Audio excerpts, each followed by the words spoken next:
the first session. Sanam will be moderating. I have the pleasure to introduce Sanam and the co-panelist, and she will lead and moderate this session.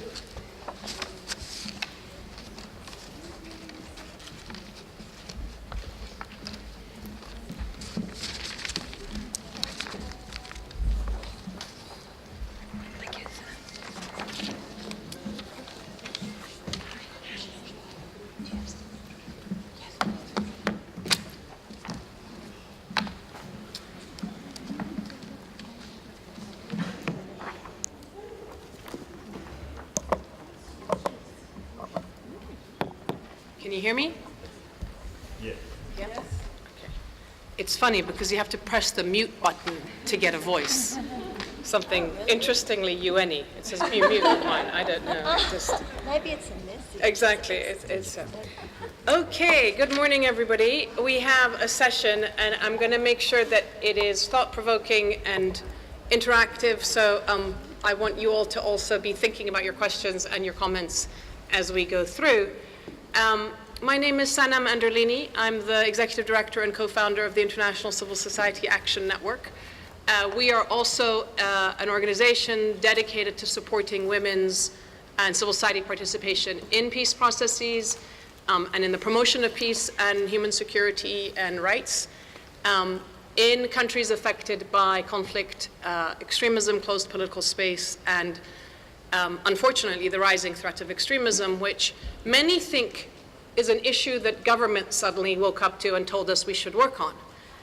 But I can tell you from our meetings with women from the Middle East and North Africa in 2011 and 2012, they were the ones who identified the threat first, because we all know that women are the first ones to feel the rise of extremism, because no extremist movement in the world, whether they take on religion or whether they take on ethno-nationalistic identity, leave women alone.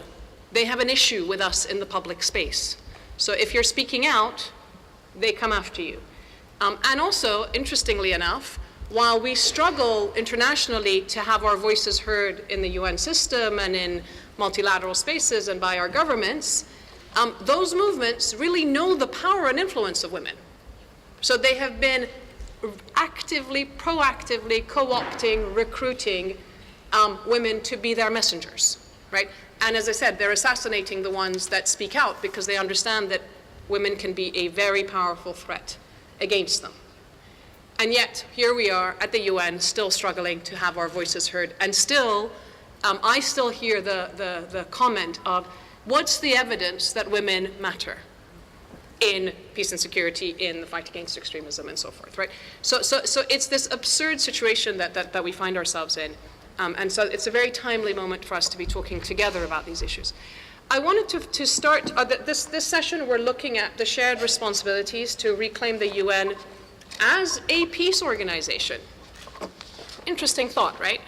And I wanted to just give you a historical context about the UN. How many of you think the UN, the concept of the UN emerged for the first time sort of in the 20th century, World War I, World War II period? Or yeah, hands up if you think that was when that idea was first tabled, right? Well, many, many years ago when I first started this field, and I was young, there was a moment when I was young also and an activist, I was doing research and I was writing a book, and I discovered that the first, in the Western world, and I say in the Western world because so much of the literature and history of the rest of the world is just erased or non-existent in our sort of discourse.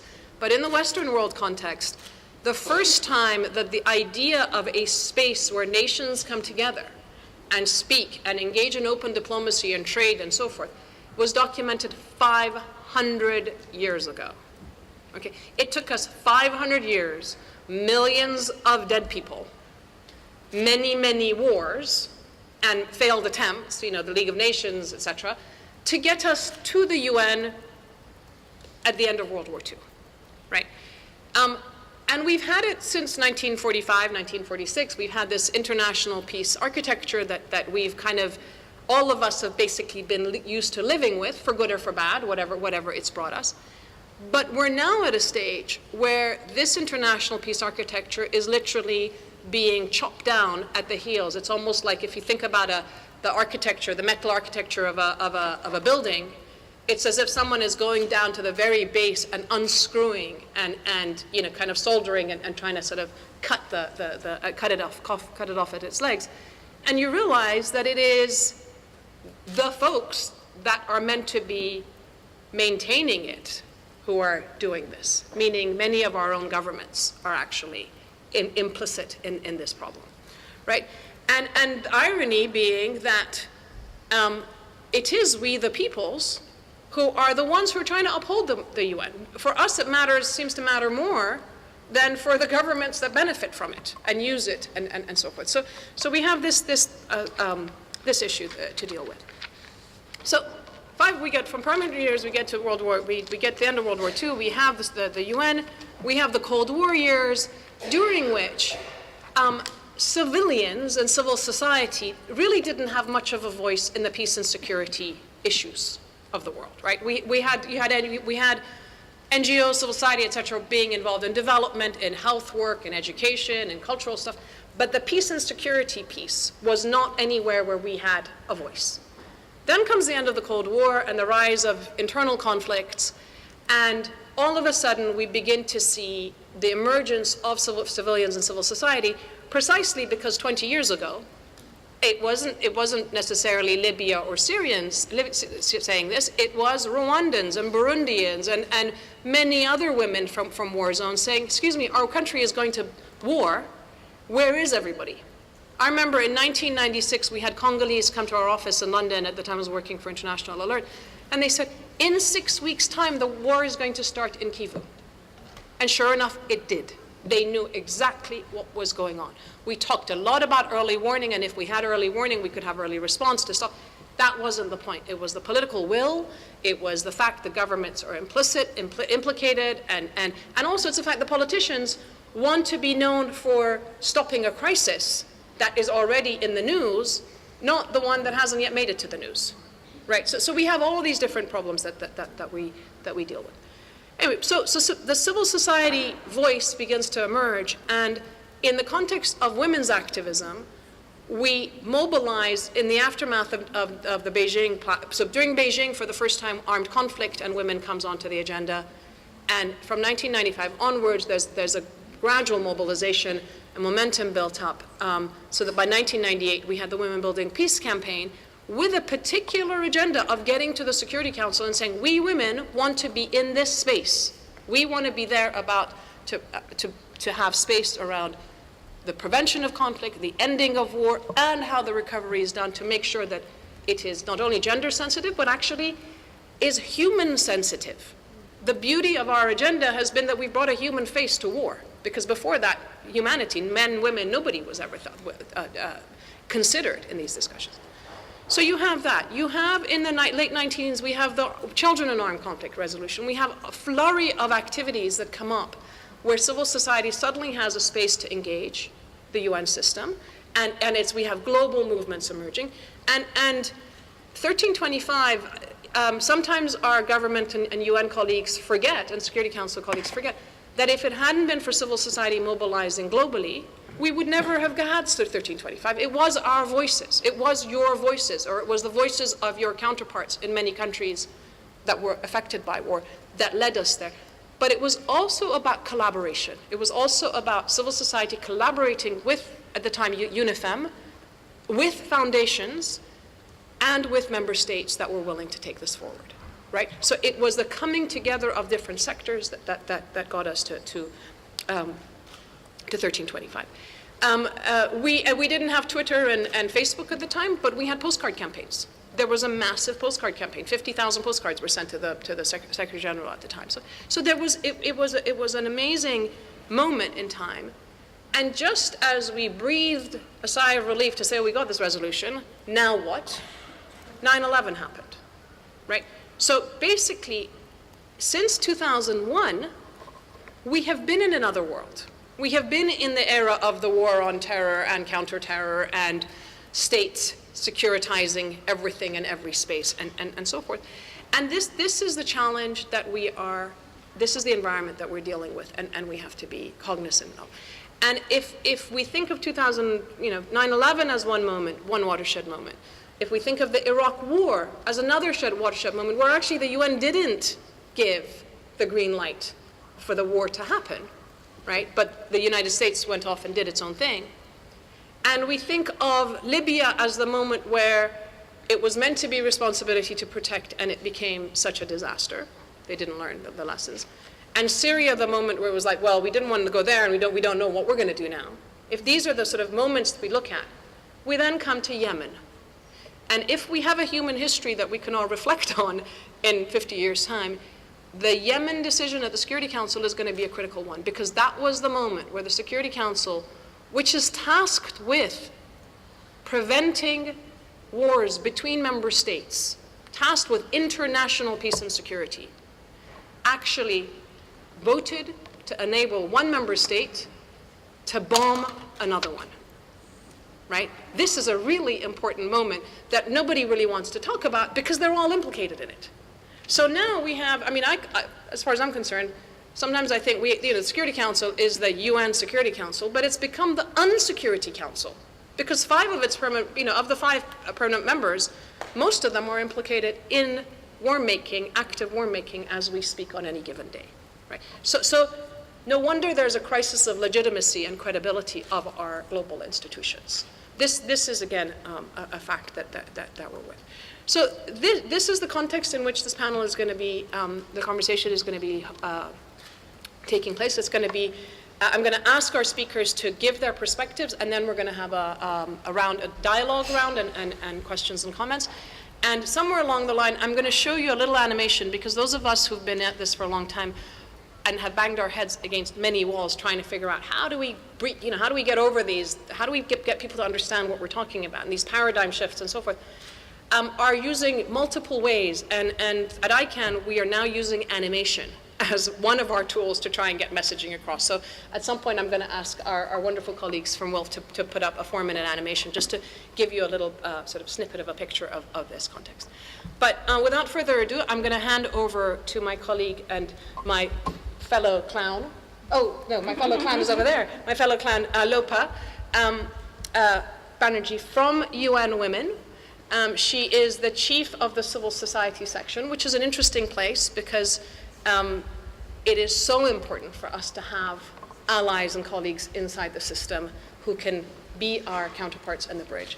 And I'm sorry that you're the only person from the UN here who is, so you get the full burden of speaking about the institution. But it would be really interesting to hear from you, the insider's view of how things have evolved, what's going on, and where you think we have made some strides that have become sustained. It's part of the DNA, and where we're still having pushback, and again, your message to the civil society community at the moment. Thank you. Thank you so much. Can you hear me? Okay. You can hear me now, right? Yeah. Thank you so much, Sanam. Thank you very much. And one starts with recognizing privilege.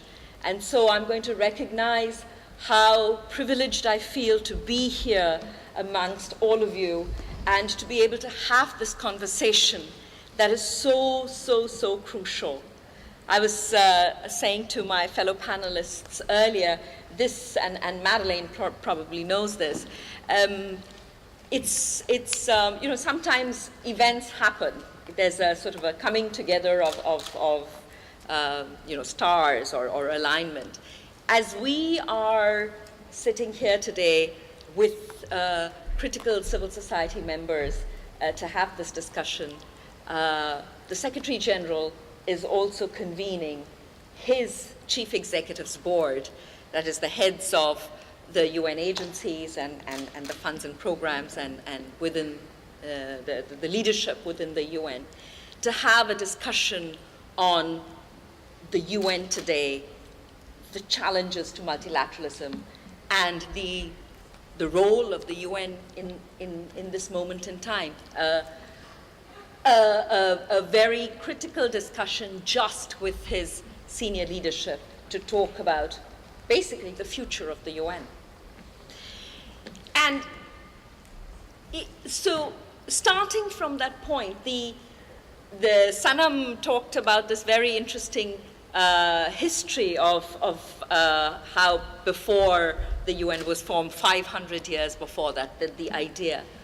But the UN, as we know today, was born of a reconciliatory impetus after the wars, out of the idea that there is a collective sense of responsibility, out of an idea, out of a sense of collective passion and commitment, that a set of ideals and a set of values can prevent war and conflict. And that set of ideals and values was embodied in the Charter of the United Nations. But the fundamental belief was that collective will and collective values will prevent war. It was also an example of the UN coming together or being formed, was an example, a profoundly powerful example of global cooperation among countries responding to the views of their citizenry. And it is that fundamental idea that is under threat today. That idea of global solidarity, of dissent, of critique, of accountability, because all of this came together to form the UN based on its charter. And that threat to global solidarity and dissent and critique and accountability and threat to the charter or the challenge to the charter is coming from within the United Nations itself. Because the United Nations is a collection of member states. It was intended to be, the United Nations was intended to be, as Sanam said, we the peoples. The Charter of the United Nations starts with the words, we the peoples. It does not start with the words, we the governments or we the member states. It starts with we the peoples. But in fact, what has happened today within the United Nations is that the United Nations has become a theater of we the governments and we the member states. This has happened as a result of a very bold conservatism, a very bold political fundamentalism, and a legitimization of a certain type of authoritarianism that is a result of everything that we know, conflicts, the lawlessness, the inability of the UN to prevent this. But where we are within the UN today is that there is no predictability of politics anymore, and the fundamentals are under attack, and that the balance that the UN represents, the balance between governments and citizens, that's what it represents. That balance is imperiled. And therefore, for the UN to be a peace organization, the discourse at the UN has to change. We are not simply talking about participation of civil society. If we are talking about preserving, enhancing, expanding the space for peace, then we are talking about expanding the role of peace actors within the UN, and that is the constituency. That is the civil society constituency, and that is the constituency of citizenry. So therefore, the discourse at the UN has to change from looking at global diplomacy as the solution to looking at global citizen and civic engagement as the solution. And what are the systems and the processes that will promote that? I sit here today as a member, as a staff member, as a person who works at UN Women, And that position where I sit was enabled by that compact between civil society, the women's rights, the feminist movement, and member states that Sanam spoke about earlier, that engagement. UN Women was formed out of the collaboration and shared values of civil society and member states and governments. And we talk about this at UN Women a lot, that if UN Women were to be formed today, we are not sure it would be there, that we are not sure that it would be formed. We talk in terms of, in 2015, at the AWID conference in 2013, there was a huge discussion around whether there should be a fifth World Conference on women. And the previous World Conferences on women and the previous World Conferences on race had happened as a result, again, of this compact. And the discussion was that there wasn't any guarantee that that compact existed still, and therefore, would a fifth World Conference actually result in rollback to everything that had been achieved in Beijing and in Wairau? And so this is, at this moment, this discussion around, therefore, the idea of how to do constituency engagement, this idea of recognizing that there is a system, a structured system of exclusion at the UN in place today. And how do we challenge that structured system of exclusion through a strategy of engagement and inclusion that goes back to constituencies which actually support the idea of the UN as a global space for feminist movement building, feminist movement protection, feminist ideals that are fundamentally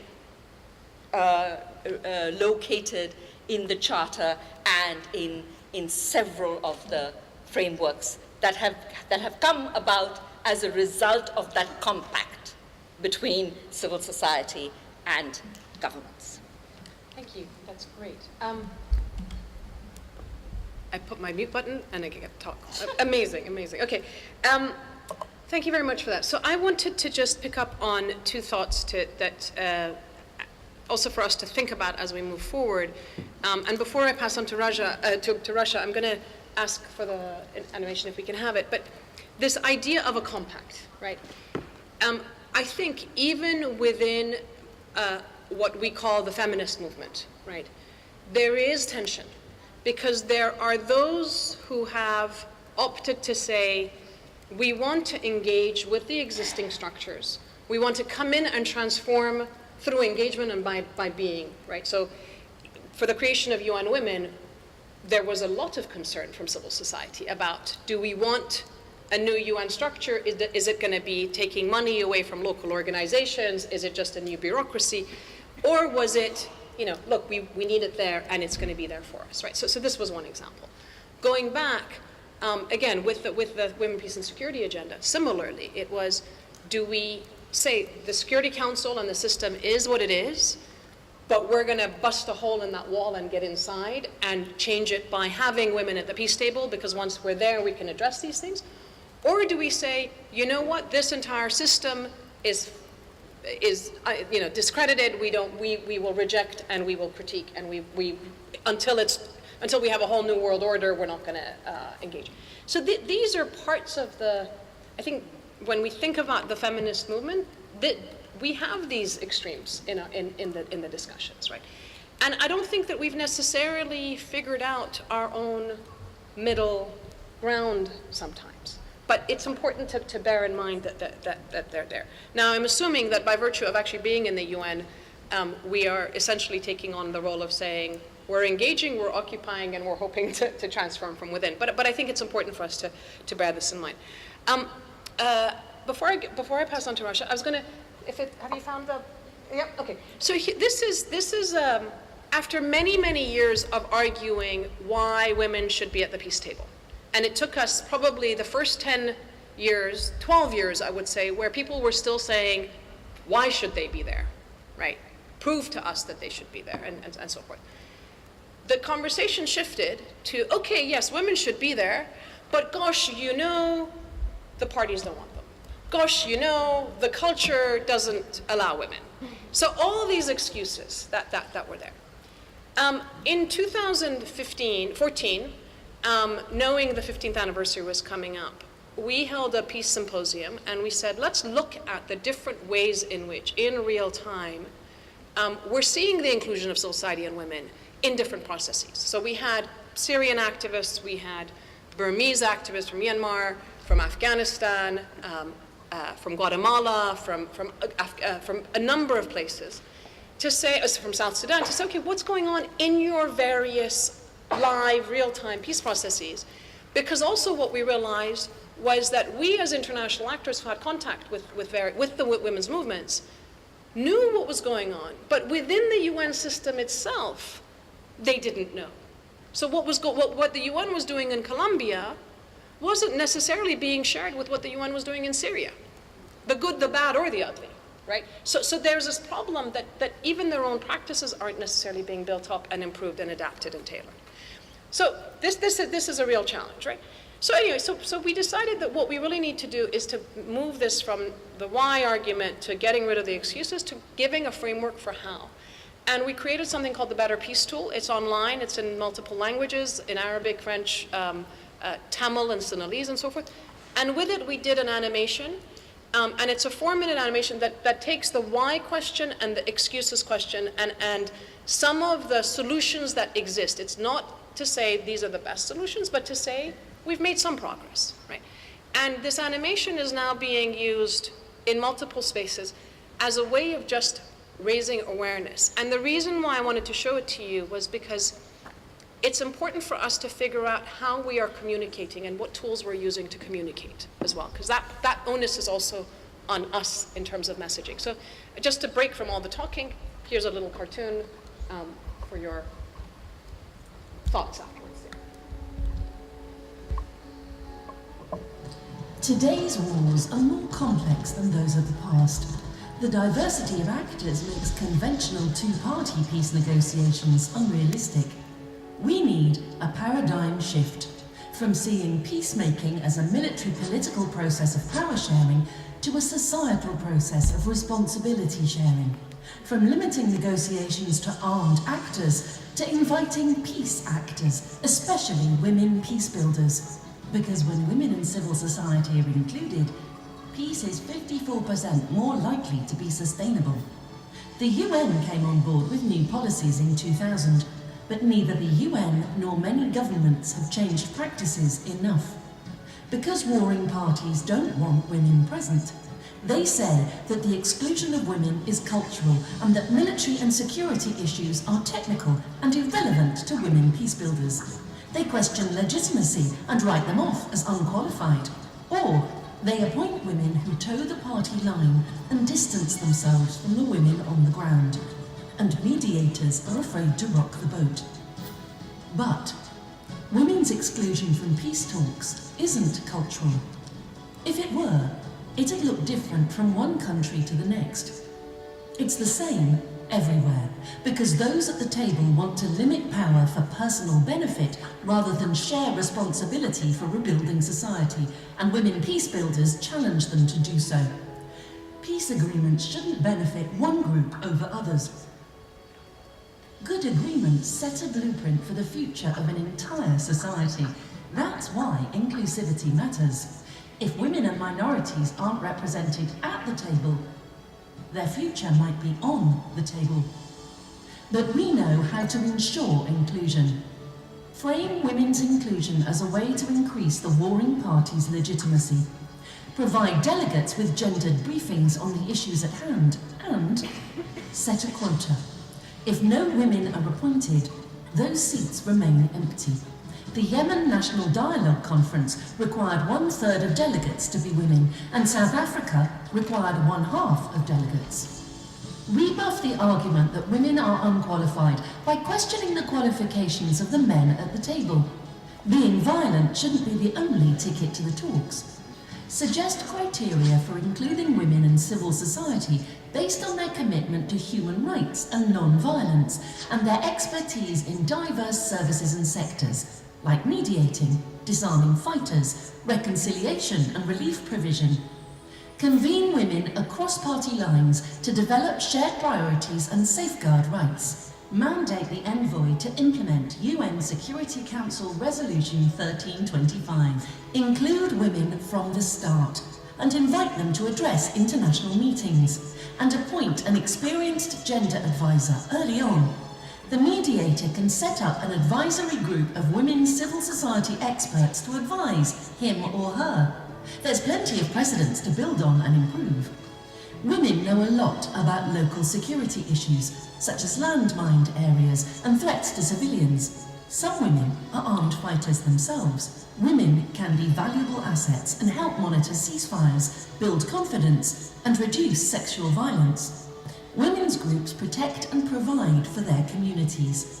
Women and civil society humanise the effects of war and the violence perpetrated by both sides. We can't end war without the warring parties.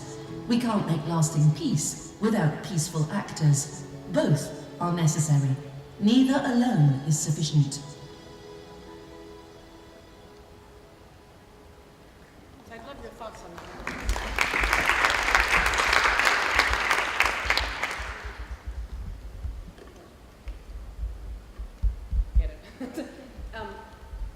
You have been at literally the call. Whoops. Now it doesn't really doesn't want me to. Okay, here we go. So Rasha, you have been at the front lines of this. You've been at the receiving end of the good and the bad of whatever has been happening, dealing with the Yemeni situation. You are looking at it both from a civil society perspective. You have all these countries involved in your country. Tell us what you think can be done, what is working, what should be done differently. And for those of you who remember the Clint Eastwood movie, The Good, the Bad, and the Ugly, the good, the bad, and the ugly of what is really going on and how we can be improving from where we are. Thank you. Thank you.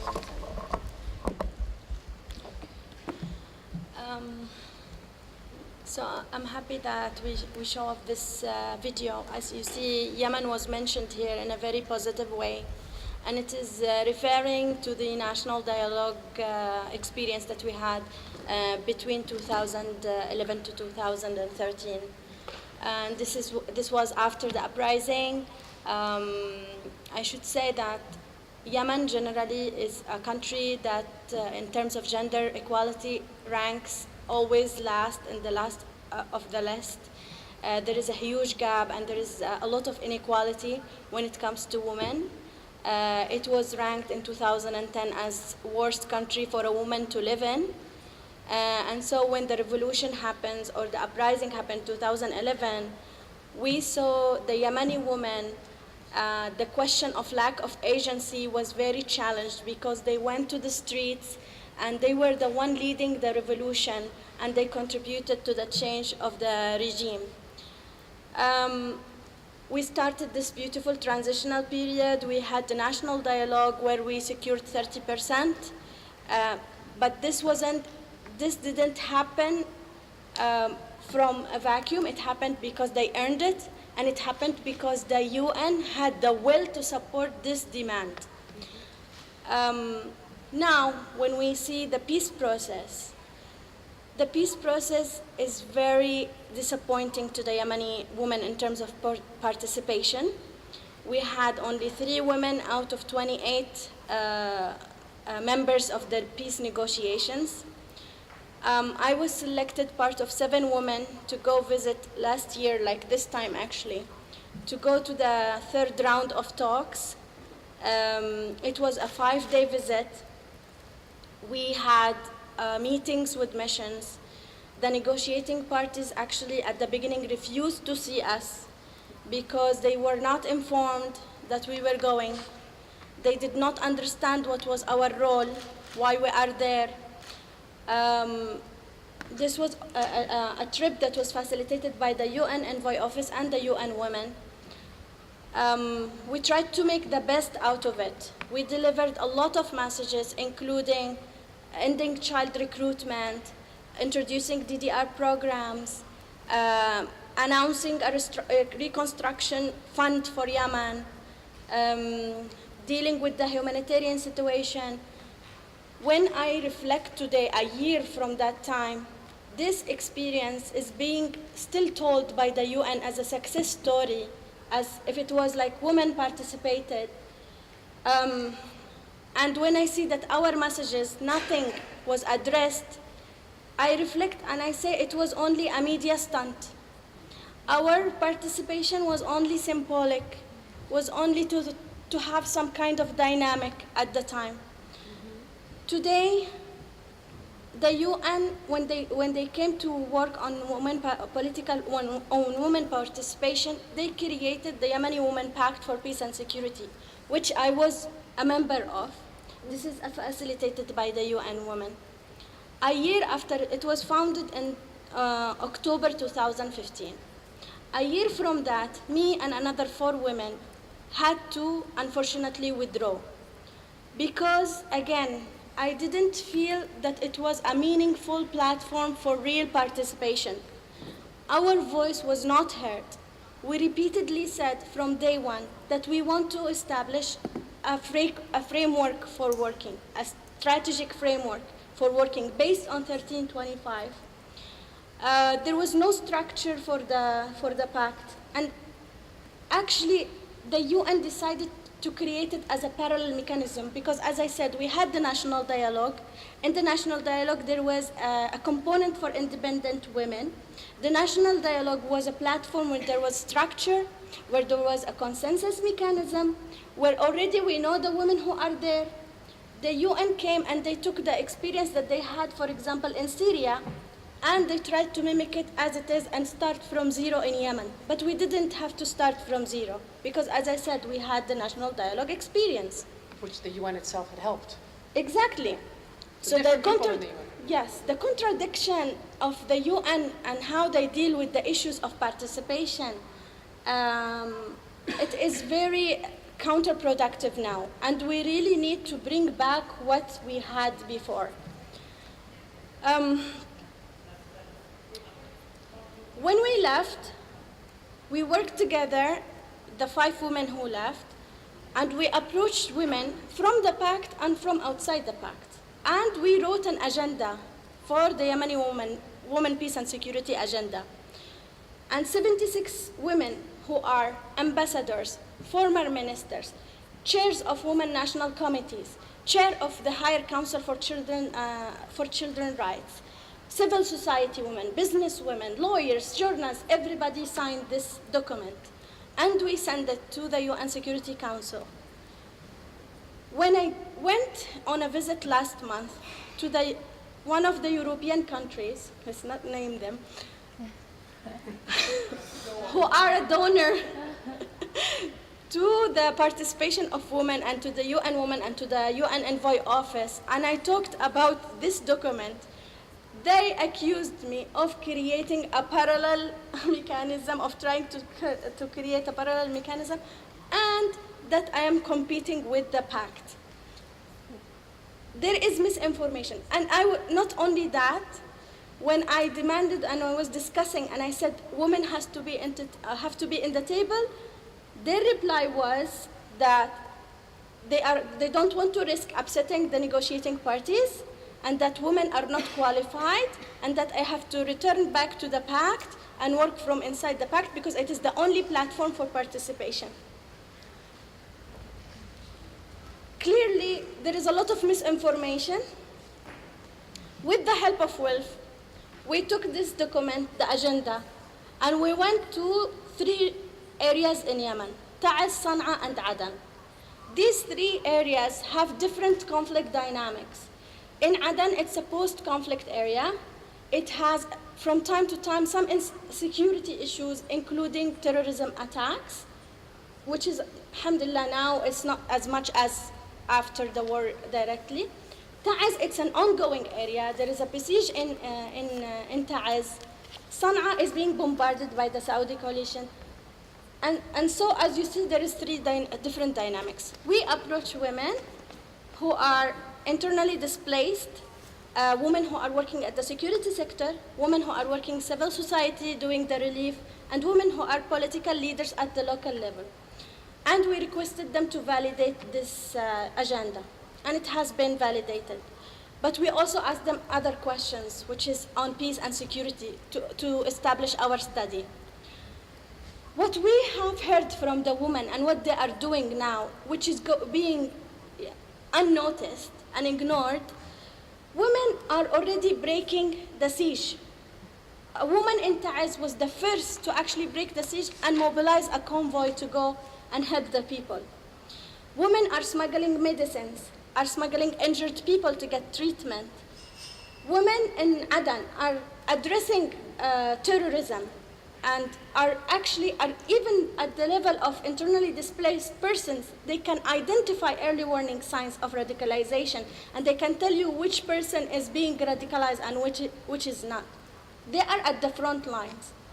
When the children were captured in Aden who were combatants, a friend of mine who is an NGO director, she was the first person to respond to this problem. Those children are usually locked between 4 to 6 months in detention centers. She was there helping them doing reintegration. This NGO, because of one complaint of one of her staff, she received UN fund. The UN decided to do an auditing process to her. It took them 15 months to complete the auditing process, during which her credibility was damaged. She was blacklisted and didn't receive any more funds. And she just received a couple of weeks ago a letter saying that she is clear and there is no problem. She left the country. She was already from the local community when she started her work. They didn't understand why she is helping the children who were sniping the people. So I feel UN is being counterproductive in many ways. We need to find ways in order to bring back best practices or old practices. I feel like they do failure practices now. It's not like the best practice, like what we are doing, we mimic it. Yes, thank you. Thank you very much.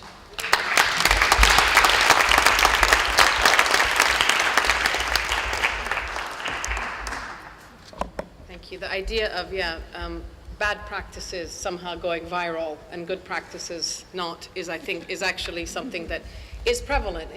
We see it. It's like all the good parts, the human rights conventions and all the good things somehow don't get proliferated down, but the terrorism stuff does. So it's important to bear that in mind. Thank you very much for that, and we'll come back to in conversation. Our next speaker is Lisa Davis from MADRE, and I'm going to pick up where Rasha left off, which is the concept of principled engagement. What does it mean to be sitting internationally and engaging with local partners from the standpoint of an international NGO, INGO? Again, it would be really great to hear from you in terms of what you think are some of the good practices that we have and some of the problems that we have, and also the shifts that we need to make as a sector in this space. And I was talking to Lisa earlier, and I said, we have some organizations that are almost like modern day colonizers, right? That they get, when there's a crisis, especially in crisis contexts, they get the bulk of the money from the donors. They go and set up office and shop in your country. They hire locally at twice or triple the rate of local salaries. So they're gouging out local institutions. Then they contract local organizations to be implementing partners instead of strengthening them as independent organizations, recognizing them as independent organizations. And then when the money dries up, they pack up and they leave, and the question of what have they left behind is really a problem, right? So we have that type of work. And then we have other practices. And certainly through ICANN, we're trying to be very different in terms of how we engage. I think MADRE has had very interesting examples of how you also engage. And so my question is, are we, in the context of INGOs, how much of it is international organizations acting as gatekeepers, right, to try and kind of shore up their own or build out their own, let's say, base, and how much of it is actually moving towards being bridge builders, so that it's really principled engagement is about facilitating more and more access and more information, and so forth. So thank you very much. Well, thanks for that. I do think as INGOs, we've lost our way. I mean, our role is to be taking a ground-up approach, right? Our role is to be listening to the voices on the ground, where the expertise is in terms of what the solutions are, and then helping to create a bridge to facilitate those voices to international spaces, to provide support, to use our privilege and resources to move their priorities forward, because that is where the real work happens. So I wanted to talk a little bit about the problems and maybe touch on some solutions, since we know them in theory, but sometimes we don't really know how to put them into practice. With INGOs, to me it seems like there's this INGO binary and this INGO silo. So this binary, on one end you have the single issue INGO. They do one thing and they do it really well. But working on women's issues, especially in conflict and disaster areas, means taking an intersectional approach, because issues that affect us on multiple layers and at intersectional areas. On the other hand, you have what I call the supermarket of INGOs, right? Like they're selling a little bit of everything. So they'll work anywhere in the world, they'll work on any issue there is, as long as there's a grant proposal that's out there for the money. So what happens? They do exactly like what you said, Sanam, is they apply for the funding, and then they keep 80, 90% of it, with 10 or 20% going in country. And local groups, they never see the proposal. They don't know exactly how much is being filtered in and out.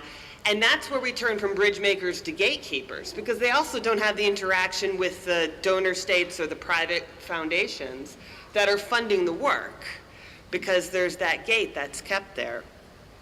So what does this lead to? Well, one thing is when there's calls for funding, what we see is that INGOs will parachute into country. And then when the funding dries up, they're out of there. And they do exactly what you had said. They put employees on the ground, they open up shop, they bring in other internationals. That also silos the funding, the expertise, the integration of issues. And it's at best ineffective, and at worst completely disastrous. And yet we don't seem to learn our lesson from this. And how does it play out? Well, you have a conflict area, and what we see is, and we see it, all these resources going to one part of it, one place, one besieged town, one area, and then the rest of the country or the area is left without any resources. Now, the UN has set up cluster systems, but a lot of INGOs don't use those systems or even know about those systems. So they really go in and they pluck out one group to work with, and that becomes their siloed model. They don't do a baseline assessment. They're not looking at where the expertise is on the ground or where other INGOs are working, so we can see where we can fill gaps. And it leads to an influx of resources concentrated in one place, sometimes doubling or tripling what's already available or what's already there, often because those are the easiest places to work. So why do we need to work with grassroots groups? Well, because we know it's just practical. They have the expertise. They've got the ability to go to those hotly contested areas where humanitarian workers are afraid to send their employees. They can cross conflict lines. They can get to survivors. They can identify survivors even in the places where we can work, because they've got the relationships. And they've got the relationships often with local governance systems in order to be able to maneuver and move as needs call for it. So this NGO silo. Well, why do we have this NGO silo? Well, part of it is that we're all scrapping for money. So we're afraid to work together because we're afraid that we're creating competition. And this is the part where we've lost our way. Because what we're supposed to be doing is working ourselves out of a job, not working to make our INGOs bigger, badder, better than the next INGO. That's part of the problem of the psychology of INGOs. And then we see this phenomenon of what happens on the international level. So you have an INGO, they've got their one partner group in country. Instead of working with multiple groups or trying to help support movement building initiatives in countries. And then they bring that partner group to New York or to Geneva to meet with donor states, to meet with UN agencies, and then the next INGO does it, and then the next INGO does it. And what do? We're exhausting the donor states and the UN agencies because we're putting out different messages, right? So everybody's coming with their own need or message instead of consolidating or uniting those messages, which is what exactly movement building is. It's coming together. And it's that idea of balance, too. We don't have to be experts in everything. We don't want to be the supermarket of NGOs. But we also don't want to be one-trick NGOs who only do one thing, because that's not sustainable for long-term change. That's only meeting immediate needs, and we have to marry both immediate needs with long-term change. So how do we do this? Well, one way is not looking at conflict as a silo, as a phenomenon that's just happening in the moment. We have to do an analysis and say, what was the context for women's rights and violations before the conflict? What then is the proper redress for after the conflict? Because we know it's not just about prosecution of bad guys. That's part of it. But part of the mentality of how we deal with conflict is, well, we had our tribunal, we sent them to jail, we're done, we're out of here. And then what do we see? We see human rights violations on the ground are exacerbated. Oftentimes it's worse than the way it was before the conflict because we're not getting to systemic root causes. And what's interesting about this strategy is if you get to those long-term issues, you get to immediate needs too. For example, in countries where women's organizations aren't allowed to run shelter, how can we not want to work on changing this policy when you have a conflict and you have millions who are in need of humanitarian aid or shelter? Creating change on a policy like that would help create a way to meet immediate needs. But it also creates long-term change because you're changing a systemic policy. That requires taking an analysis of what's happening in country before and after conflict. And to do that, you have to work with the groups who know the context because they understand the where, the why, and the how that these local or national policies are in operation. It also means international policies. We have to work on that too, right? We have to look at anti-terrorist laws that bar us from being able to get funding to local groups.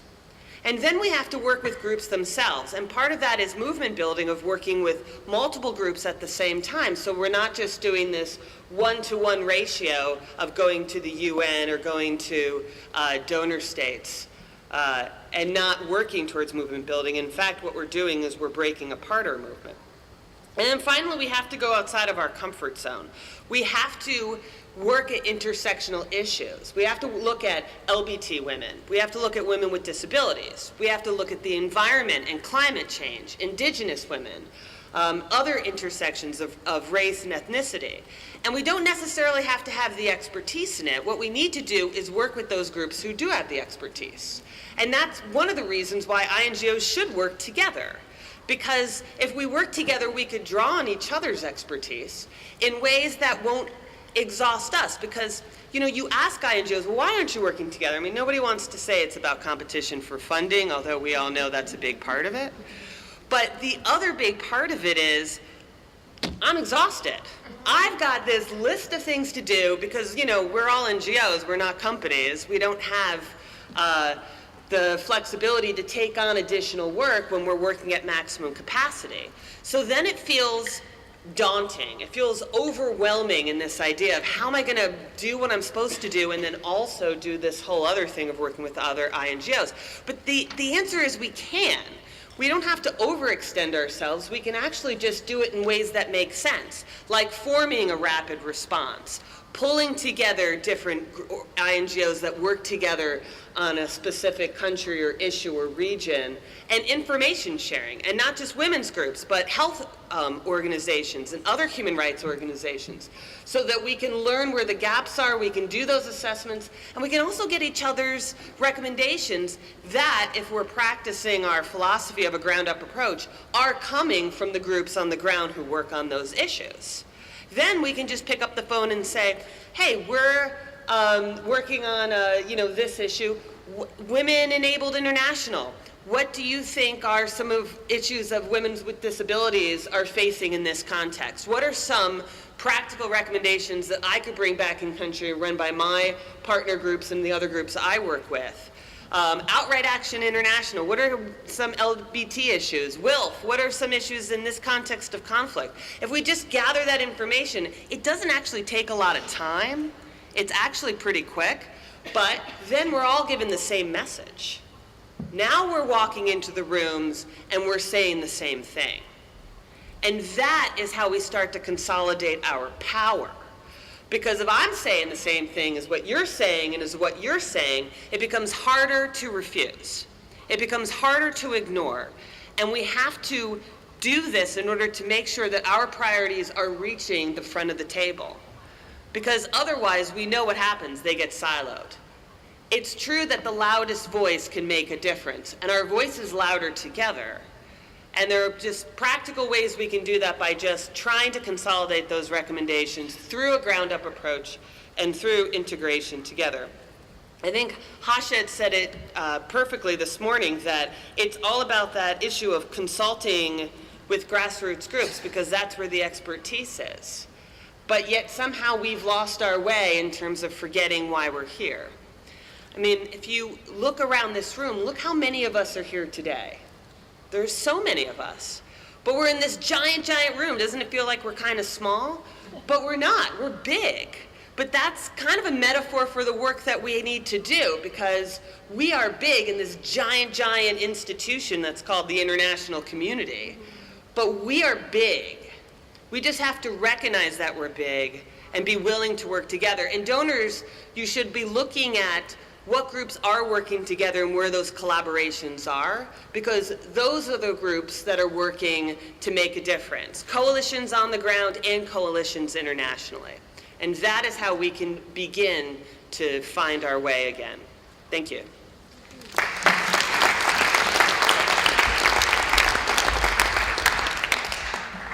Thank you. You raised...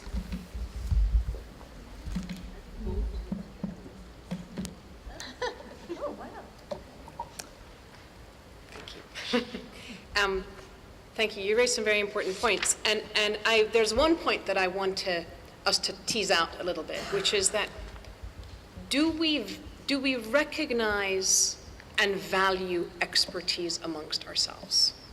Because there's a if you take, say, nuclear physicists, there's a tendency, they've gone and studied, they've got their PhDs, they're working in such and such, they recognize each other.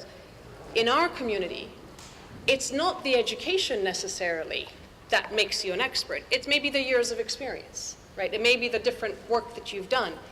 And yet, as women's movements, are we willing to recognize that depth of experience and expertise? And how do you balance that between wanting also to be inclusive of new voices and so forth, right? That issue of, on the one hand, not wanting to make it siloed and just saying, these are the people who know about stuff.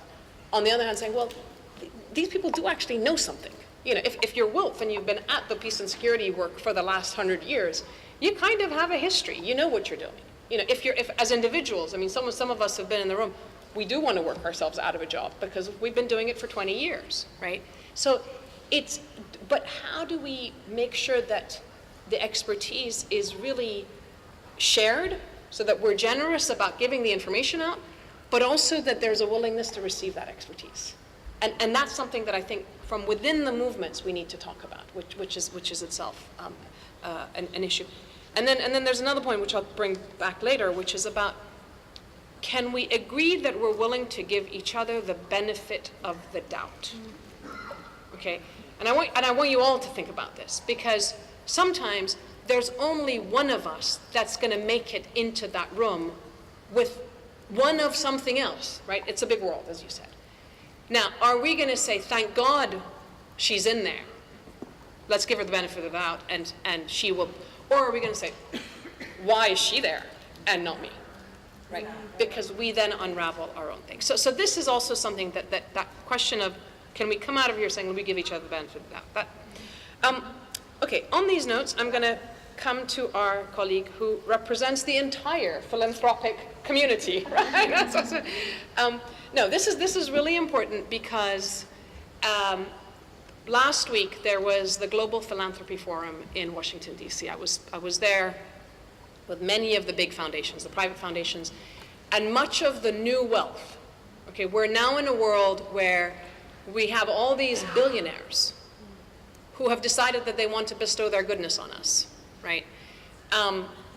But that goodness obviously comes with many strings sometimes.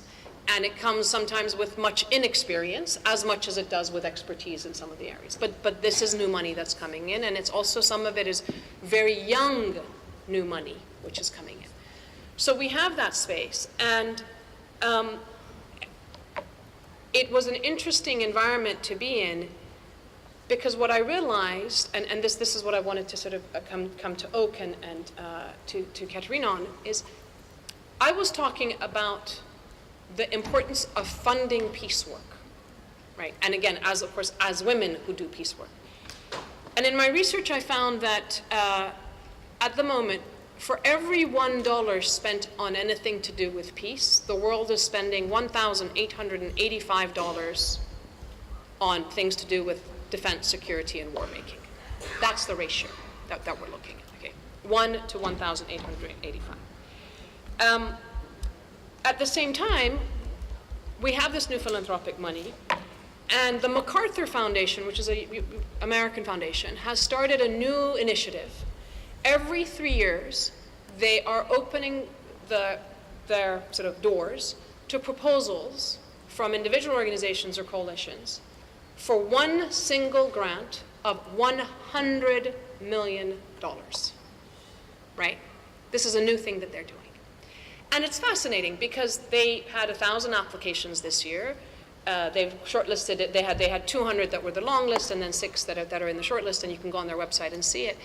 And some of them, and they're all incredible causes. For example, there's dealing with river blindness, and basically that $100 million could end that problem, right? So God knows how many million people, present and future, could benefit from that.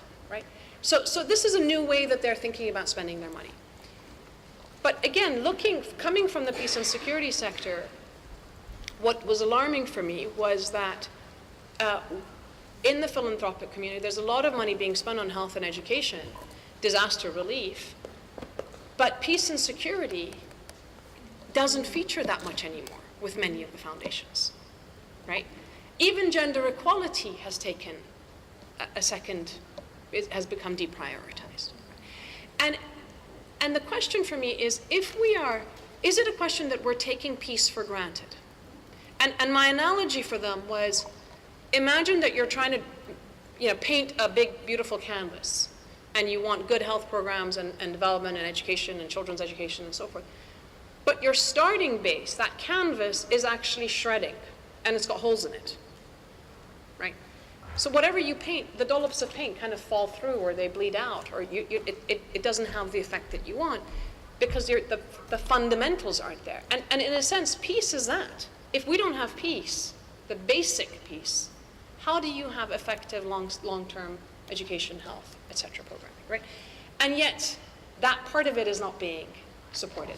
And what's also concerning is that there is a tendency to think of peace as political, and whether they're private philanthropists or many of the corporate foundations that are now in this space as well. They don't want to touch politics, right? And ironic in a sense, because they're willing to tackle climate change and all these issues which are partly man-made, but partly also nature-related.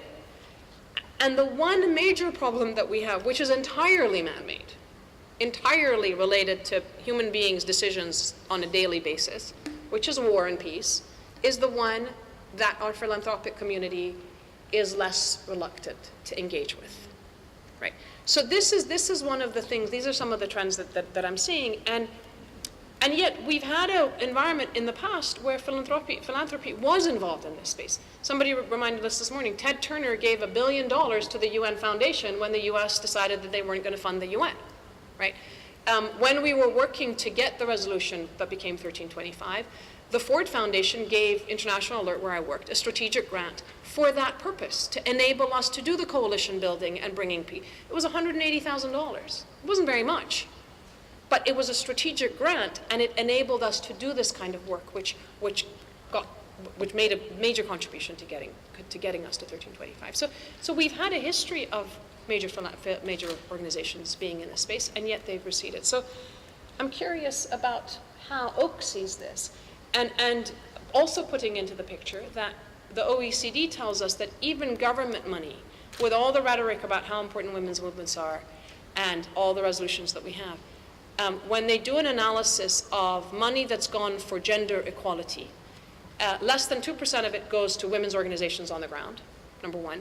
In conflict and fragile states, less than 1% goes into the hands of local organizations. And of less than that 1%, somebody was telling me that the Peace and Security Funders Group has now done the analysis, and 12% of it goes to women doing peace and security work, right? So 12% of the 1%, which means 0.12% of that 1% goes to women, peace and security work on the ground. That's and then as you say, why is there a surprise that we can't raise our heads to say, hey, how are you doing and what are you up to, right? So that's the environment, and I'm just curious about how Oak sees this and where do you think we should be going collectively. Thank you. Oh, yeah. Okay. I could just sit here and listen to you for hours. It's great, isn't it? I really like the way Lopa started with recognising privilege. I have the privilege to work for a foundation whose wealth doesn't come from taxpayers, and so they are not constrained by some of the constraints that other donors tend to trot out as reasons for not giving more than the 1.2% of the 1% to peace. And I'm particularly privileged to work for our trustee, Mrs. Yetta Parker, who often says, I don't have any expertise in this, I have resources. So your job is to get those resources into the hands of the experts. And that's obviously you and the women here and the women that we're speaking of. So I'm really sitting here under completely false pretenses, because actually any one of you could sit here and tell us as donors how we should be functioning in a way that enables the work that's being done, the critical work that's being done, rather than presents these constant set of barriers to the work that you're doing. And it's one thing to applaud the work that you do out of this side and then be actually hampering. I think Madeleine started with, saying it's about the actions, and sometimes those things are not, from the donor perspective, are not aligned. So I'm just going to talk about 5 strategies, but very briefly, and they all came from up here this morning. I just think that they're strategies that donors, and Oak certainly embraces, but we also advocate with other donors to create that enabling environment for all of you. So firstly, Rasha and Lisa both spoke about, well, who are the experts? And one of the things I think that donors really need to continuously make a commitment to is the recognition that you are the experts, that the women that are doing this critical work on the ground have the expertise, that it's not about, this great animation of if you've got a gun, then you're an expert on peace. Actually, if you've got a gun, you're probably the least expert on peace in the room. And recognising that those women doing that work really, they may not have whatever the right qualification is, but the experience and knowledge and contextual awareness of what they're working in is where the solutions are to be found, and to find ways to get the resources directly into their hands. I think Lisa gave a great example, and one of our colleagues in the room, she recently was telling me about a big donor government that wanted to give a huge, she'll know in a minute who she is, who wanted to give a huge amount of money to a country where they were experiencing conflict and really terrible levels of sexual violence against women. That government gave the money to a major UN institution who isn't operational in the country, so they gave in turn a grant to another UN organisation in country, who then gave smaller grants to international NGOs in the country, who then gave not grants but actually transactional arrangements, entered into transactional arrangements with small local NGOs doing the critical work. They then took credit for all of the work that was done, and the funding that went to them was so minimal for the task they were required to do that the costs of the staff members to do the quarterly reporting was higher than the grant that they received for the work. Yeah. At every level of that chain, we were donors and actors. And at each stage, I'm not sure the actor thought about their role as a donor in how they are hindering the work of, and I mean, yeah, it's absurd, I don't need to, but it renders one speechless, the inability to recognise and take responsibility for the extreme privilege that one has as a donor all the way down that chain, and the recognition of what one's role is. So first, I think but all of you have been correct. That's the point. How do we get the funds into the hands of, not just the funds in technical support and so forth, into the hands of those women doing that critical work with all the barriers that are in the way. And recognise when we create the barriers. How many times do you go talk to donors who say, yes, we want to give the money to the local actors, but there just aren't any trustworthy I mean, really? None of you in the room are to be trusted? I don't get that. So we don't have trustworthy organisations, or we don't have organisations that have the capacities to absorb the money. What? Really? If we gave you, 100 million, you couldn't absorb that? I mean, okay, I understand you have to be careful not to destroy organisations with too much money, blah, blah. But seriously, giving an organisation $5,000 to do a piece of work that you could change the world with a reasonable sum, it's an insult. It's so destructive. It's an extraordinary rhetoric, and yet we hear it constantly alongside this statements about, yes, we want to get money into the hands of the local actors, but there just aren't these organisations. So I think donors have a huge responsibility in that space. The other place I think it's really important, and all of you have talked about, is movement building. And it's very hard to fund a movement, because what is a movement? But certainly funding organisations and supporting organisations that are part of those collective processes is a responsibility that I think donors really need to take on. And we're at this very critical space in the political world at the moment that Lopa spoke about, where there's a huge backlash against women's rights. There's a huge movement away from what we thought was a trajectory towards increased rights, towards increased inclusivity. And donors really sit in this terrifying space where they can either give and grant and support in ways that are going to redirect the balance to inclusivity, towards human rights, towards women's rights, towards peace, or continue or become part of the problem. And I think that kind of precipice is a place that we really need to be aware of and constantly reminded of by you all, in order to be taking good decisions. And movement building, I mean, all of you have spoken about how valuable it is, because really it's about generating knowledge about women's position in society, and then developing an oppositional conscious or an alternative narrative that sets new priorities and strategies for change.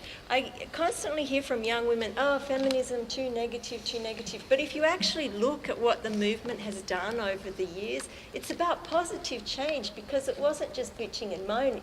It wasn't just moaning, it was actually coming up with strategies and ways of changing the world and moving us forward. And that's, I think, the focus of what movement building is, and how, as a donor, it's a great privilege to be in the background supporting those movements towards new strategies and towards new ways of thinking. The other thing is, it's also about being able to challenge gender roles and social norms and privilege that undermine women's empowerment.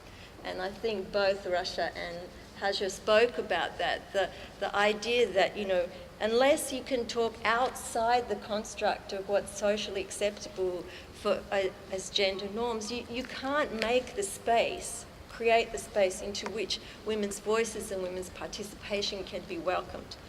And I think the third reason that movement building is so important is because they really do recognise the centrality of solutions and progressions, and move women's rights from being a sort of side back burner issue to being central. When I was 19, I wrote an essay at university about the Long March in China. And I mean, even then they were saying, we'll deal with your rights once we've solved this much more complicated and serious issue. We'll get to you. And this is this is the constant message. We'll get to you. Just be patient. Sit. Be quiet. And then when we're ready, we'll invite you in. So I think, the importance of vital, autonomous, solid women's movements is something that donors can really take on and be supportive of. And I wanted to go to a point that Lisa made about the interconnectivity. So all of you, Madeline made the point about it's about collective agendas, Haja said it's about making connections, Lisa talked about consultation. One of the things I thought was very interesting about the recent Women's March, which started as a Women's March on Washington, which is a huge movement, was their ability to connect so many what seemed potentially as disparate issues. And yet they were brought together in a way that was really coherent and really pushed the issue forward. And it hasn't fallen apart. It's not stopped, has it? I mean, the March for Science on Earth Day, I think you can connect directly to the success of the Women's March. And yet, while I'm in no way wanting to discredit or undermine it, the Occupy movement just didn't have that kind of momentum and push. And I think it's because the women's movement is much more capable of integrating all these different aspects of who we are and what we need, and what, beyond what we need, what humanity needs. The third point I wanted to talk about briefly, sorry, am I going? No, go ahead. Is this concept that Lisa raised about institutional capacities. I think it was you, Rasha, who spoke about women as being the first responders. They're the ones going in to break the siege. They're smuggling women out of dangerous situations. They're bringing relief in. They're the early warning. And yet, oftentimes, as I mentioned in my opening remark, was the money that goes to them is for this teeny specific, we want you to grow pineapples, or I don't know. Here's, we're going to give you that money for this, rather than for building those institutions so that eventually the organisations themselves are there for the they're there for the long haul, and they're able to guide what happens after the conflict and into post-conflict and development and hopefully long-term peace. if you keep them marginalised in this way without the resources to become part of the fabric of the change, then of course whatever gains happen are marginalised and lost, and as Lisa said, after the conflict's finished, you can end up with a significantly worse human rights situation. The other role I think donors can play is opening the doors for women's voice and participation and activism, and Sanam reminded me of that on the elevator coming up. I think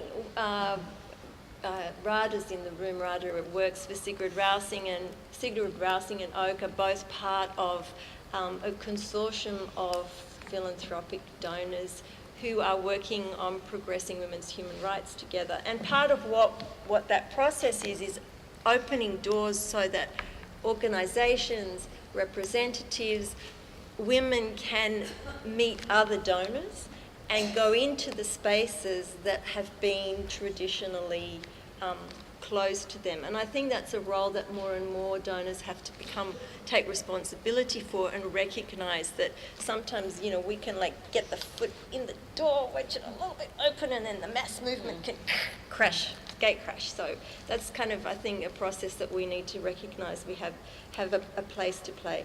And then the last thing I would say is Sanam spoke of the strings. The money comes with strings, and I think it's really time for the donors to get out the collective scissors and cut the strings and say that we trust in the strategies of local women's organisations, we trust in the strategies of the international women's organisations that act as the coalition and the glue and the amplifying mechanism for those local organisations, and we trust that the movement is moving for the betterment of humanity for all of us. Thank you very much.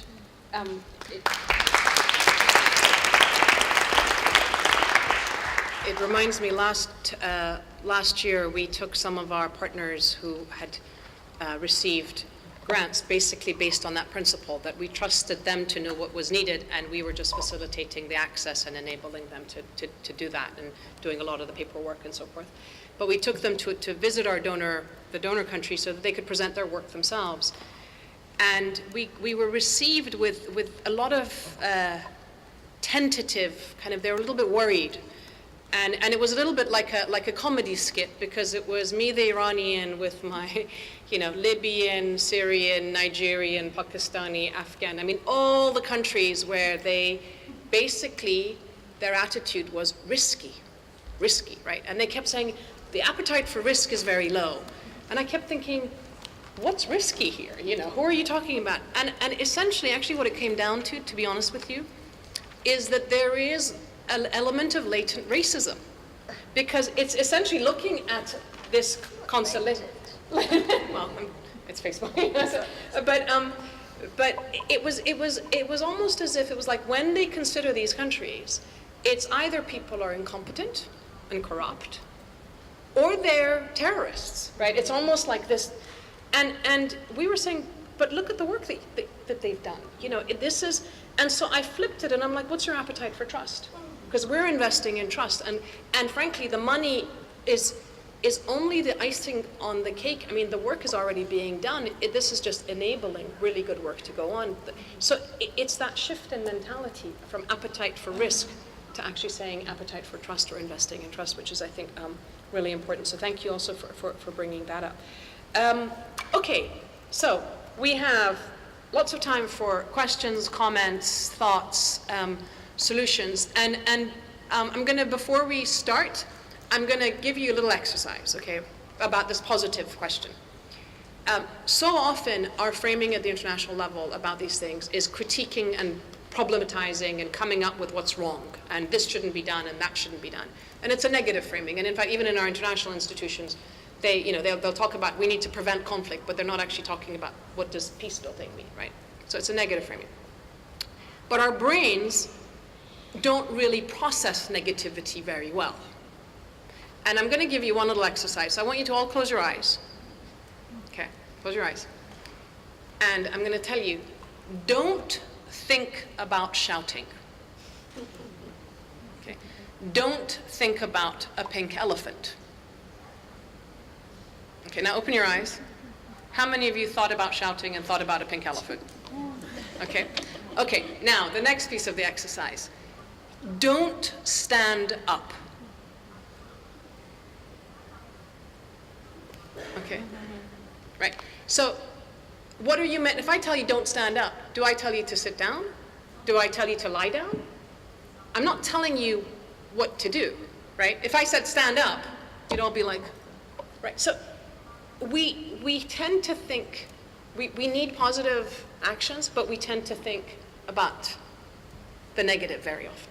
So as we think about the questions and comments, it would be really good to consider what do we need to do, and also in terms of messaging. If we have, as Lisa said, 15 organizations with 15 different types of recommendations, and all of us are going in and trying to tell our own story, we actually kind of silence each other out, right? So what are the strategic messages that we should be thinking about?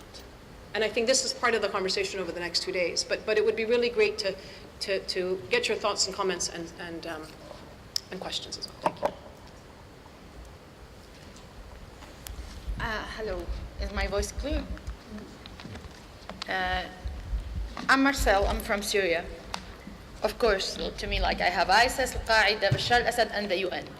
And to me, they are like at the same level, unfortunately. I don't know who created the word neutrality in the system of the UN, but it's part of the problem. We need less neutrality, more activism. And neutrality means regarding civilians, not regarding states itself. If ISIS was a state, I will be obliged not to resist it, and not to talk about it, and not to describe their behaviors. Because they are not a state that's recognized by the UN yet, we don't know, they are full of surprises, they may recognize them. Soon enough, as a Syrian civil society, I will have terms and languages that is imposed over me, in English of course, how I can describe ISIS. And now it's happening with Bashar al-Assad, obviously, all the way. So it is safe passages, not forced evacuation. But all of our team was forced evacuated from Aleppo in green buses. No, it's safe passages. No one felt safe in these safe passages. But the UN is saying it's safe passages, so it's safe passages.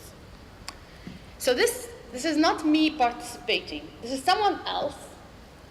Maybe they are not men, but there is someone else saying, how can I, as a woman, as a Syrian woman, can describe the conflict? So this is part of the problem. This guardianship over locals is part of the main problem. We know how to define our situation. We know how to use the human rights language. But the problem is the UN is not using anymore the human rights language. They are using the politics language. And if the UN is using the politics language, who gonna use the human rights language? We need to think here, where we can use human rights language more. The other problem is state versus people. This system is created so states doesn't step over each other's. But when they are overstepping the people, no one have problem with that. It's easy, it's done. As long as there is no much on the news, it's okay, it's fine. So right now, this is the problem. After paying more than 500,000 martyrs and 250,000 detainees, what say that this is not gonna happen in Iran next year or in Egypt? This UN can't prevent it. And as a Syrian, the only remedy that I can seek from this, that this is not gonna happen. The problem is, knowing what I know and going through what I went through, this is gonna happen with this system, that questioning it is kind of a holy. You can't question the UN. The UN is there. You have to deal with the UN. It is an authority. To me, that's why I put it. It is an authority. It is competitive. As a Syrian organization, I need to compete with the UN. It is guardianship. I need to stick to their terms, description, language, metaphors, etc. And at the end, there's celebration. They're always celebrating their success that no local has seen. The advisory board, for example. I never met someone that considered advisory board as a participation. But they are really happy about it, and they want to duplicate it. okay, fine, good job, but this is not participatory for women. This is you decided who women, what this woman gonna say, what they represent, and they advise the Mistura, the man, how to solve the problem. Okay, fine, if this is women participation, I'm out of it. I'm out of this kind of participation. So the last part of this authority, who take these people accountable? After all of this, we keep repeating the same exact speech. Yesterday, I knew 2 or 3 of the participants, and I was shocked all the day meeting that the Yemeni are speaking the same exact things that happened to them, and the Iraqi are, okay, when it's time to take these people accountable of what they are doing. So my recommendation is we need more activism. All this, like reports and narrative report, I know how to write a narrative report, it's a torture. So we need more activism, less torture mechanisms of making everything polite and politically correct, and we are really nice to each other. Also, we need to stop taking activists and making them project-based. I need to hunt for grants all the time.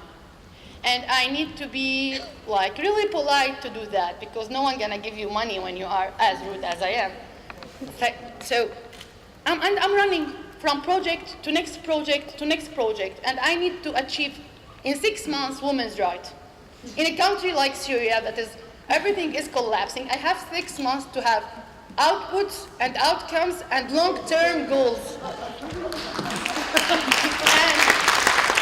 And then I need to summarize it in a success story, because they need success story, because I need to have thousands of beneficiaries and thousands of success story in 6 months. And then they celebrate again. We need to stop celebrations a little bit. What I wish I can do, I wish if I can sit with our team, which is 2 who survived the green buses for forced evacuation, and 2 survivors of 3 years jail.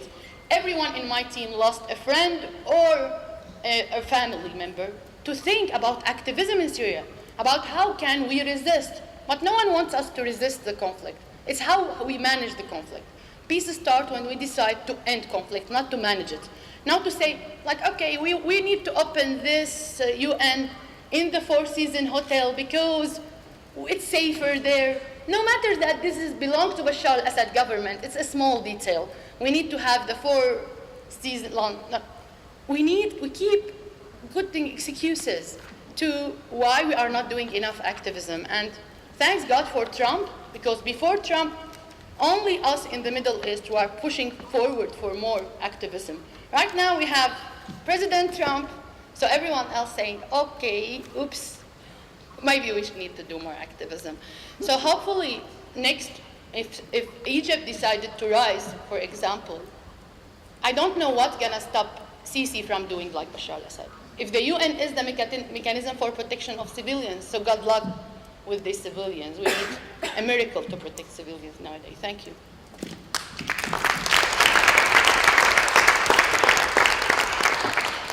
Thank you. That's really helpful. It reminds me that I have a question here that I had sort of put, that is, are we too nice?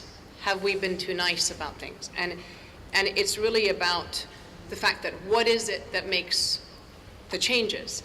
And unfortunately, very often we see things like naming and shaming and making fun of, I mean, I mean, in the case of Syria, this is where we have to really think about how one deals with it.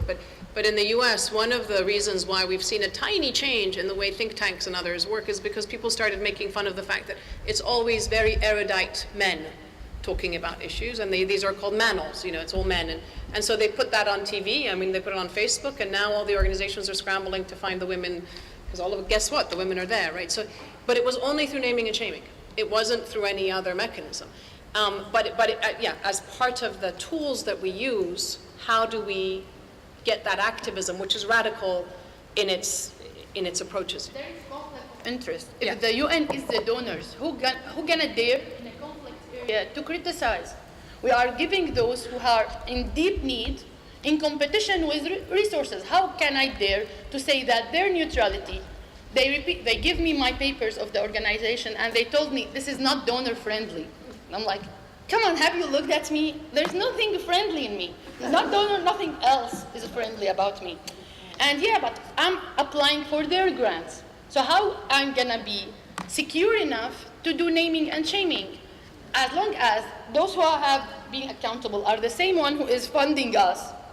So good luck. We need people who are as crazy, as brave, who witnessed this, to say, okay, it doesn't matter.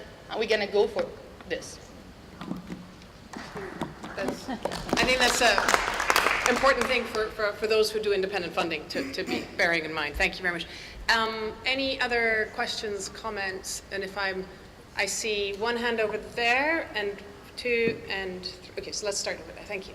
And please say your name and your organization. The lady behind you. Yeah.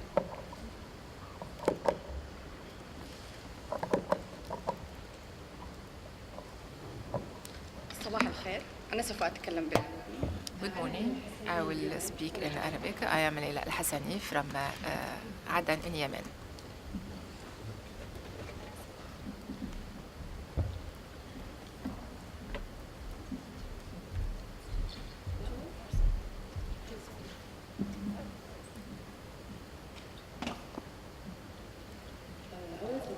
Good morning. I am Leila Al-Hassani from Aden, from Yemen, from Freedoms and Liberties Organization. And I am one of the women who lived the war in Aden. And I have witnessed firsthand the role of the United Nations, the shameful role of the United Nations towards us. I would like to say that the UN organizations disappeared during the worst period in Yemen, and while we needed them. And the assistance that we used to get to Yemen were all expired. So we were dying from the bombardments, from the raids, and also from the food assistance that was expired and was being sent to us in Yemen. Of course, I am emotional here because I have lived through all this hell. On the other hand, we as women in Yemen, when we have to travel or to move, some women come from regions that are under the controls of militias or of Al-Qaeda, and UN Women has invited women to several meetings.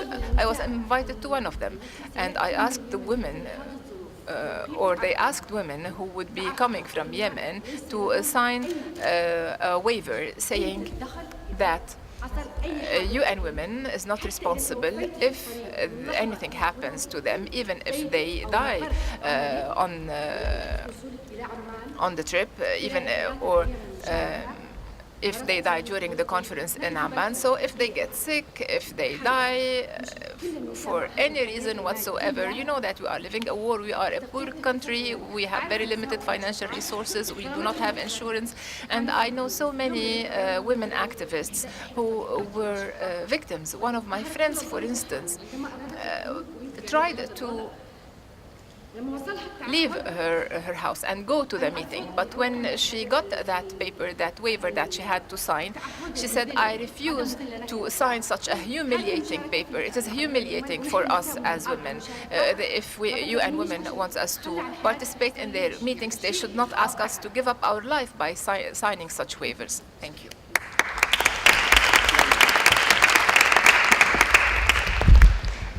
Thank you very much. Just to, as far as I know, that's a waiver that anybody who has, at any level, I don't know whether UN staff have to sign that, but if you're a UN contractor, you also, yeah, so it's basically, as long as you're not part of the system, they basically don't want any responsibility, even if they're sending you somewhere. And I don't know why that can't be resolved in some sort of way. It seems absurd, but thank you very much for raising it. Just make a quick comment on that. Huh? Can I make a quick comment on Yes, that? yes, go ahead. This is exactly...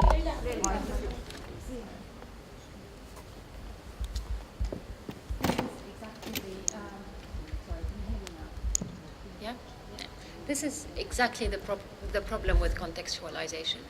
We understand the waiver, we understand that it is automatic. Nobody was thinking of these particular women when they send them the waiver they send to everyone. Absolutely correct. However, you're in Yemen or in Palestine or in Syria. There's no insurance, nobody signs waivers, and nobody was expecting UN Women to treat them from cancer or find any solution for them when health problem. They just didn't want to be reminded that, by the way, if you die, which you may do, during this trip, we have nothing to do without it. That's exactly, if there was anybody who would put them on their behalf and on the behalf of their family, reading that waiver in the circumstances that they're in, they wouldn't have sent it. Or somebody with an authority or with an advisor to tell them, this is a red line, you cannot tell that to people who are living in a besieged area, and ask them for something like this. It could have been done better. So we have a floor and a ceiling question. Like, at a minimum, don't get people to sign this waiver because it's just adding to the humiliation.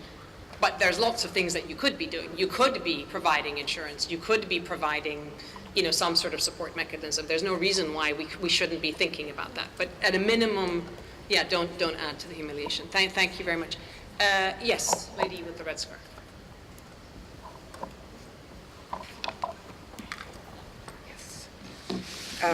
My name is Wafa Abdurrahman. I'm from Palestine. And actually, I have a few comments to make. But the first comment, being Palestinian, I would say it's something that I heard a long time back while discussing the Palestine-Israel conflict. It's the same stories, and it seems that as women's movement, we don't learn from the lessons. So if it happened in Palestine 70 years ago and forward, I don't know why it should happen again in Yemen, in Syria, and other parts of the world. And I wouldn't say this is the responsibility of the UN. No, it's the responsibility of the global women's movement, how we deal with those issues. Today, the fashion is Yemen, Syria, and Libya, where today, we Palestinians, we have to fight in order for our voices to be heard as Palestinians. And I know many other conflicts in the world are facing the same problem that we face today. We have to prove we still are under occupation and we're seeking security and peace, not only for our women, but also for our community. This is the first comment that I wish to make. And the second, I'll go to the title of this session, Shared Responsibilities to Reclaim the UN as a Peace Organization. Let's first make a confession or a recognition that our constituencies back home, not only in Palestine, but in the Arab world and in so many parts of the world, they don't have a trust anymore in the UN. And you said it, the main 5 countries in the Security Council are actually the main dealers of weapons. So their job is actually to maintain conflicts and wars, not peace, etc. Yet, we don't trust the UN, but we still have faith in the values and the principles and the treaties. We as Palestinians, we cannot say, let go of the UN, because this is the protecting umbrella for us. This is our reference point. This is the point that we insist we want it to be there. But as a woman, a Palestinian woman, or a woman who's part of the global movement, I actually count more on the UN woman, which used to be UNIFEM and other bodies that will bring my voice to this system that I don't trust. And here I find the problem. And we've been discussing this in our meeting in the MENA region yesterday. There is a problem with the UN women, meaning, what's your mandate? Are you our agency at the UN that will bring the voices of the women, not only as grassroots, but also as civil society organizations, as activists, etc. So this is one part of it. And the other part is the international organizations, NGOs that are competing with us on the ground, but they're not competing on the risks. They're competing on the money. What's the role? So we need, as global women's movement, to sit together with our agencies' representatives at the UN, with the international INGOs to talk about the roles and responsibilities and how we can orchestrate them in order to bring peace, but before peace, to bring justice to women. And third point is the question of the global women's movement. Do we have one? Do we have a shared vision? Do we look at things the same way? Do we define participation the same way? I think this is another responsibility that we take. We need, again, to get together, and I think here comes the role of organizations like WILPF, because to me, the alternative that I'll bring to the structures of the UN, I would say, and I might be a dreamer, I would say, I would love to see a shadow UN women thing that is taking place. So we're countering what is happening in the Security Council. We're proposing a completely different vision and perspective into conflicts. This is a dream. Or another thing that we can do, if we're talking terrorism and we're talking like terrorism is cross borders and it doesn't really have a nationality. When the global women's movement, we all stick to our own national borders and nationalities. So I'm Palestinian, she's Yemeni, and she's American, etc. This is another idea, why we're not countering the global terrorism with global women's movement that is not really unified with one vision, but really brings together the differences between us as women and as ideas and as perspectives. I think we need to think of alternatives. So it's not only, as you said, it's not only to pinpoint the problems, but let's think out of the boxes and out of the structures, yet not destroying the current ones, because again, as you put it, it took the humanity 500 years to have such a structure.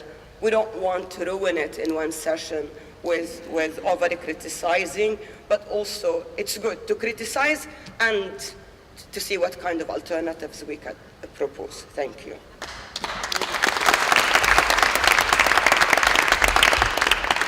Thank you. Actually, it's interesting because what we are finding with the groups that we work with, it's that when we look at the extremist movements, these terrorist movements, they are all locally rooted, but globally connected. The only counterpoint that we have in the world is women's movements. Women's movements are also locally rooted, and we're trying to make them globally connected, but with this much of the resources, none of the attention, all of the sexism and issues that we face. But when we come together and we say, what vision do we have for our countries? When you synthesize it upwards, you realize that the vision is actually quite similar as well. So that there is potential in that. It's a question of whether we're going to be able to have the access and the visibility that we need. Thank you. Yes, madam. Oh, I'm sorry. Did you? Lopa, I thought. Oh, did you want to answer, or do you want to answer the questions, or the answer the issue about UN women in the world? Or yeah. I mean, I think the question was about the creation of UN Women. I want to actually, I'm sure you have a way of coming back. But before I get into the creation of UN Women, I actually want to just say, first of all, thank you very, very, very much for raising this issue of the waiver. And I want to say how deeply, I'm speaking now on behalf of UN Women. I promise, I commit to take this back to UN Women, because the point that is being made is absolutely crucial. Context matters very importantly, and therefore the pain that this waiver causes is, I'm deeply ashamed, and I apologize that you had to sign this waiver. We will take it back, And we will look into it, and that is certainly a commitment. So that's one thing. I will get back into some of the other points as in the way that you want to run it later. So I'm going to ask for one more comment here, and then we'll come back, and then we. Oh, gosh. Okay. So we got lots of. Okay. Yes. Thank you. Please. Thank you. My name is Leslie Ann Foster, and I'm from Masimanyane Women's Rights International in South Africa. Coming back to the question of the relevance of the UN system, one of the things that is concerning us as a women's movement in South Africa is the rise of right-wing conservative governments throughout the world, and what that means for participation at a national, regional, and international level. With this comes the point that you made at one of your inputs, and that it's a lot of it is based on racism. And if we look at where the conflicts and the wars and things are happening, you can see that it is the other, as in, we speak about the othering of people. And it's these countries in the south that are mainly having to suffer from this. So this conservatism is of critical importance to women's groups at a local and national level because of what it's actually doing and the violence that is coming from that.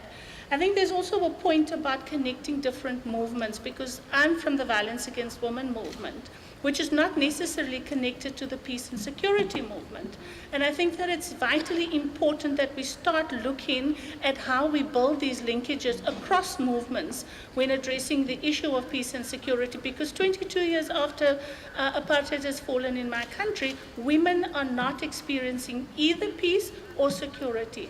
And I think also the importance of looking at the issue of violence, domestic violence, and the continuation of sexual violence in countries that are at peace, and how that is not recognized as an issue of peace and security is of vital importance to us. But I think the issue of racism is something that we don't want to discuss, and how that now leads to exclusion, criminalization, and so forth of other groups, particularly with the waves of migrants, and refugee people across the world, and how women form the bulk of that. I think those conversations we need to have here as well. Thank you.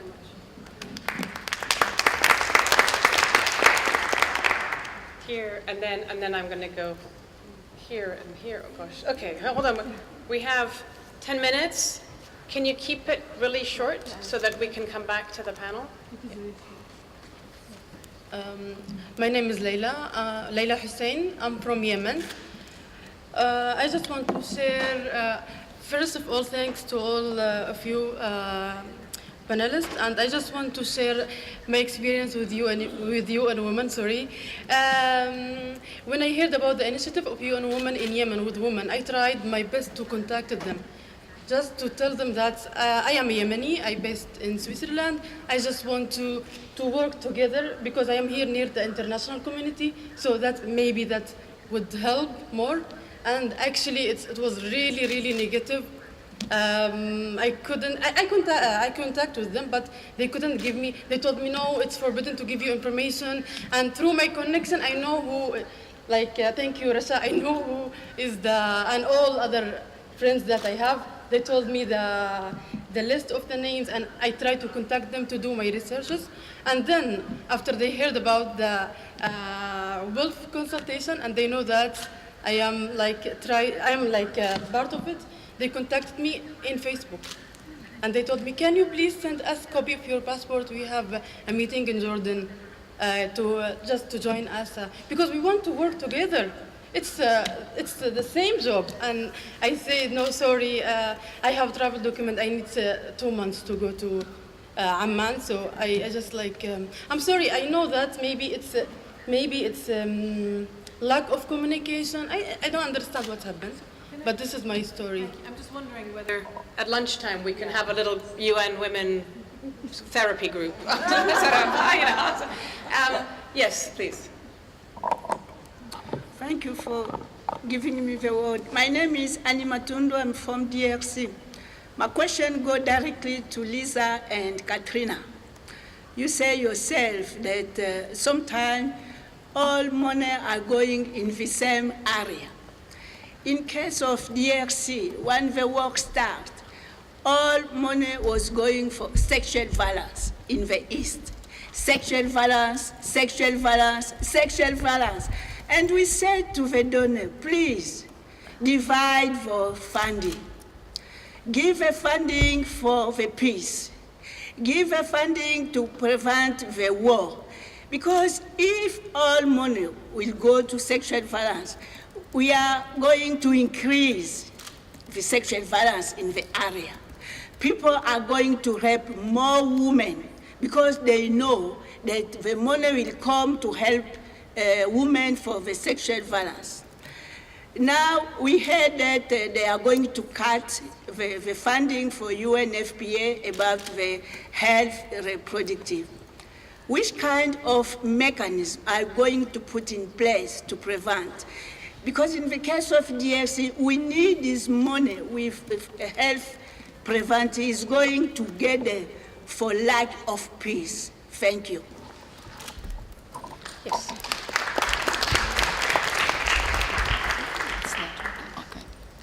Can you hear me? I want to comment only. Our only hope for a peaceful, I'm Noha from Lebanon.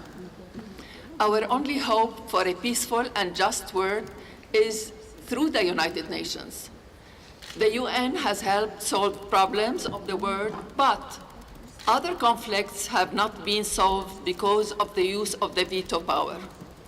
Not to protect human rights, it was used not to protect human rights or faster universal justice, but in some cases it was used to accommodate with self-interest, like delay admission to the UN Palestine, or protect interests of the P5 and allies, or avoid the Security Council from taking condemnation steps against, intruders. Even a veto by the five can stop a candidate nominated to Secretary General, even if the majority nominates him or her. The Charter has been amended 3 times. It is high time for a 4th amendment. The least is to eliminate the last part of Article 108 of the Charter that says, quote, including all the permanent members of the Security Council. Only this part can be amended because the veto is embedded in this, it doesn't say it openly, it's embedded in this article. There has been many attempts to reform the UN, starting with the resolution 377 in 1950 that limited the use of veto without any success. I believe that reform and change can be carried by women organizations united for a just and peaceful cause. I mean WILPF collaborating with all women and peaceful organizations in the world. Women united can stop war. Thank you. Okay, I'm going to come back to our panel so that we can keep to time. Let's start. Would you like to start since you were the last one to speak? We go backwards this time. Okay.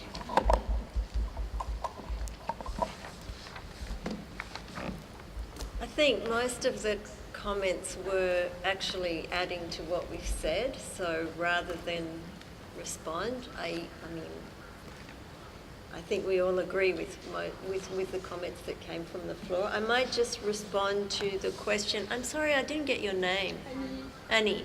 To Annie's question about the funding mechanisms, because I think that there are existing funding mechanisms that can be activated in a more useful way to ensure that resources are going to more women's groups and more organisations that work on peace issues and on health issues, and doesn't have to be via UNFPA or some of those bigger organisations. I mean, you're sitting next to Julien, and I think a fund like the Fond pour les Femmes Congolaises is a perfect example of a mechanism which is about getting money directly into the hands of local women who know what they're doing.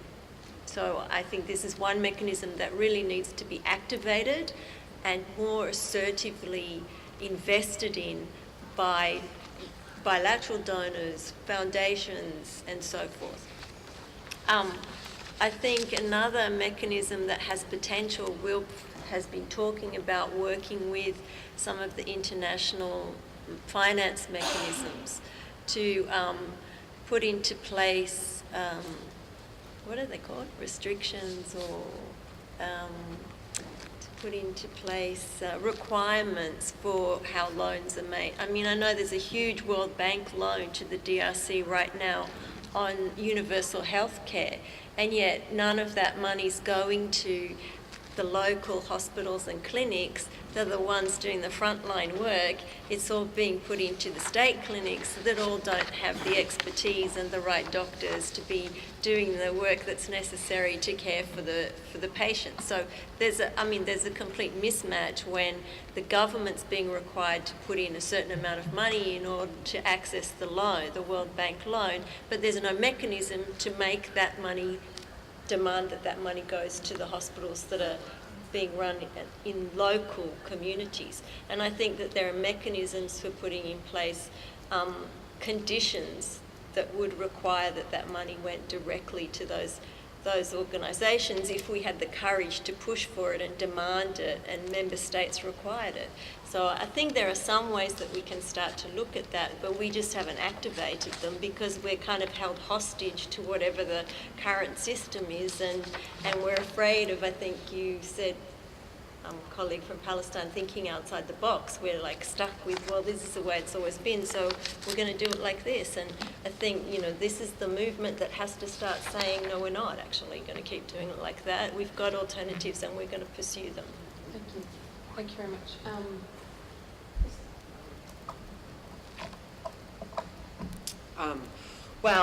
Just to build off what Katharina was saying, and also to build off what Marcel was saying, with the UN, the UN is it's like a 900-pound gorilla.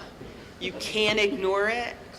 It's not always smart, but it has an immense amount of power. So it's something that we have to deal with, and it's an institution that, like WILPF has said for this convening, an institution we have to reclaim. And the good news is there are a few people within it. There are those good people that are working within the systems that are trying to change it and are trying to help bring the collective voices to its recommendations and to its work. And we need to find ways to work with those people and amplify those voices so that voices on the ground are then amplified. Because like any bureaucracy, it's wildly complicated and very large, but it doesn't mean that there aren't pieces within it that we can't maneuver to try and make change. So we have to challenge the UN